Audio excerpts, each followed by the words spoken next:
You're about to discover what really happens to an older man's body when he stops ejaculating for just 10 days. We're diving into the biological changes, the mental shifts, and the real-world consequences of holding back. This is not about myths or internet rumors. This is about what your body actually does behind the scenes. Before we get into it, comment below where you're watching from. We love seeing how far this community reaches. And if you're into real, unfiltered health content, make sure to hit that subscribe button. Now let's get into it. When an older man, let's say over the age of 45, stops ejaculating, the first thing that changes isn't physical, it's mental. Within the first few days, most men report an increase in overall focus. But that's just the beginning.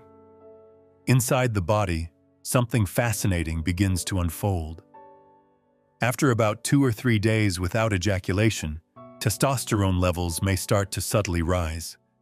This has been backed by a few small studies, but the important thing here is not just the hormone spike. It's what the body is preparing for. Because in evolutionary terms, when you're not releasing, your body assumes something unusual is happening. It starts conserving, it starts storing, and it starts shifting.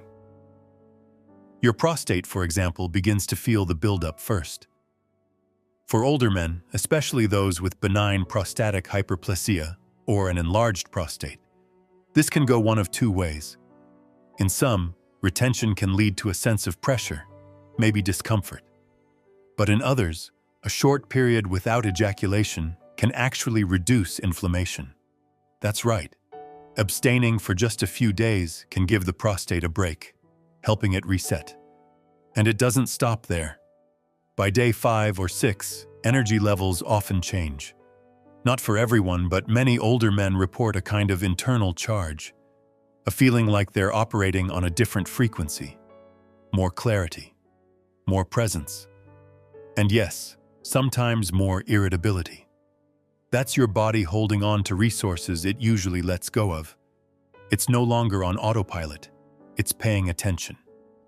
Now, there's a reason this happens more noticeably in older men. As we age, everything slows. Testosterone levels naturally decline, recovery takes longer, and the body becomes more conservative with its resources.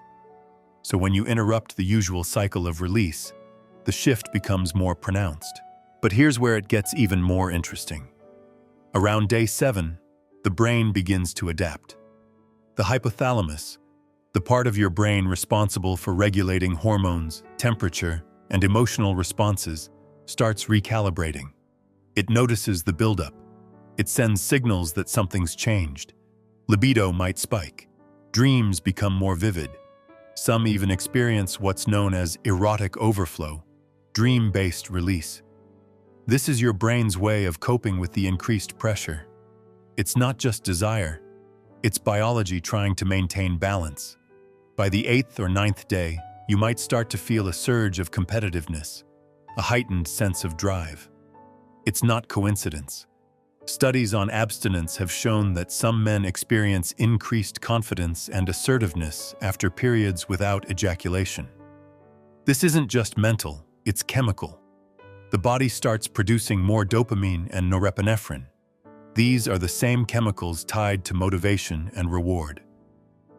This is your body adapting to the new normal. And by the 10th day, something critical happens. If you've made it that far without ejaculation, your system begins to level off. You might feel calmer, more grounded, less reactive. The internal storm that was building, it starts to stabilize. It's not that your libido goes away, it's that your body has adjusted.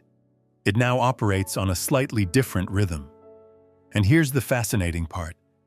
Many men at this stage report an increase in physical sensitivity and emotional clarity. They feel more connected, more focused, and often more in control. It's a turning point. But not everything is positive. For some men, especially those with high baseline stress or anxiety, 10 days without release can lead to a kind of mental overload. Sleep might be disrupted. You might feel restless. or even notice an uptick in tension and muscle tightness.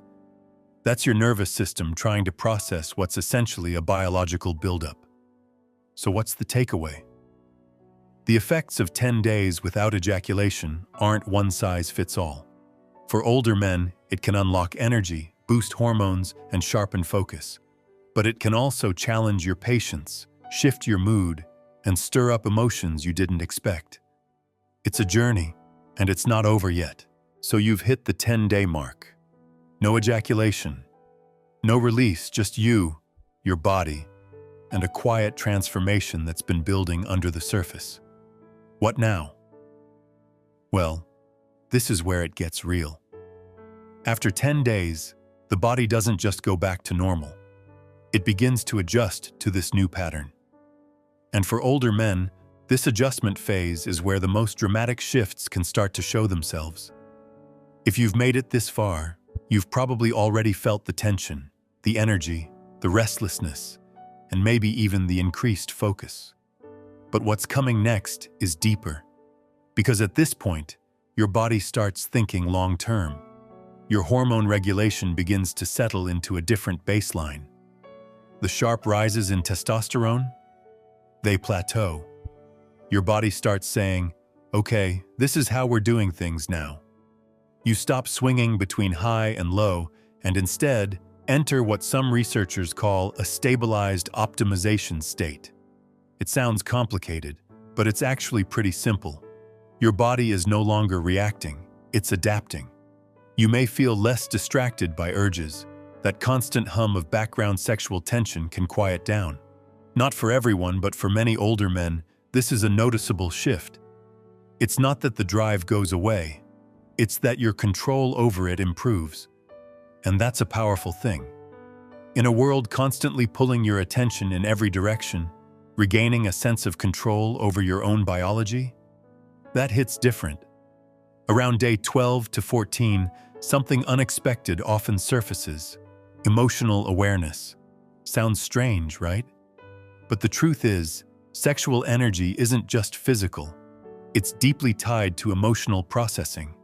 When you stop ejecting that energy from your system, it has to go somewhere. And often, it rises to the surface in the form of old thoughts, forgotten feelings, even memories you haven't visited in years. Some call it clarity. Others call it discomfort.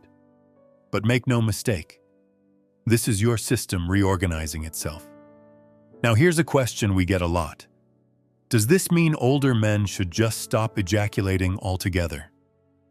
The answer isn't black and white, because while the short-term benefits are real, testosterone support, mental sharpness, more energy, there's also a case to be made for balance.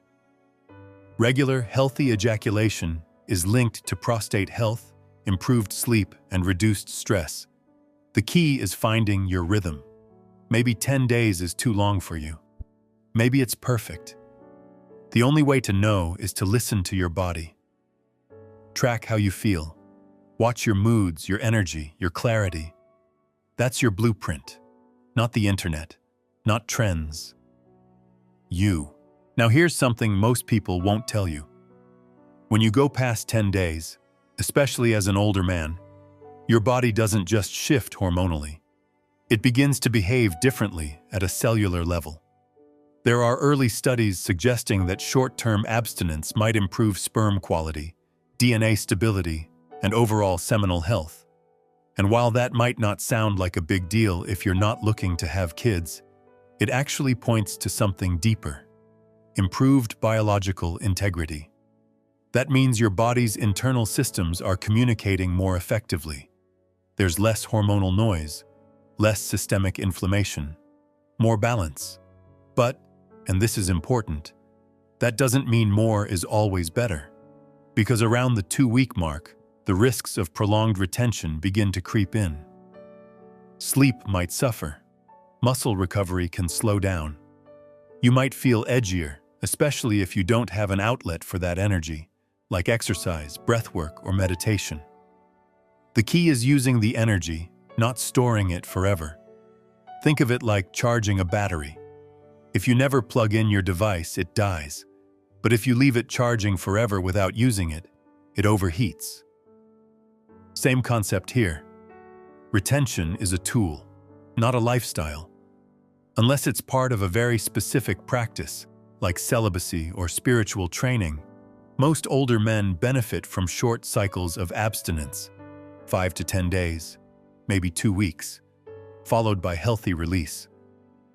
That rhythm can reset your system without overloading it. But let's be real, this isn't just about biology, it's also about identity. Many older men have been taught to believe that sexual activity defines their masculinity, that if they're not performing, they're declining. That's false. Masculinity isn't tied to ejaculation frequency. It's tied to self-awareness, vitality, discipline, and emotional strength. And you build that by paying attention to what your body needs, not by chasing numbers or internet trends. So what does 10 days without ejaculation really do to an older man's body? It rewires it. Not permanently, but enough to wake you up. Enough to show you how much control you actually have. Enough to make you question the patterns you've followed for years, maybe decades, without thinking. It's a reset. Not a magic trick. Not a cure-all, but a chance to look inward and ask, what am I doing with my energy? Where am I putting it? And what could change if I held on to it for just a little longer? If you've made it this far into the video, you're part of a rare group that doesn't just scroll, they seek understanding. That matters, because this isn't just about retention. It's about reclaiming control. Your energy, your biology, your story. You're not just aging, you're evolving, and that's worth watching.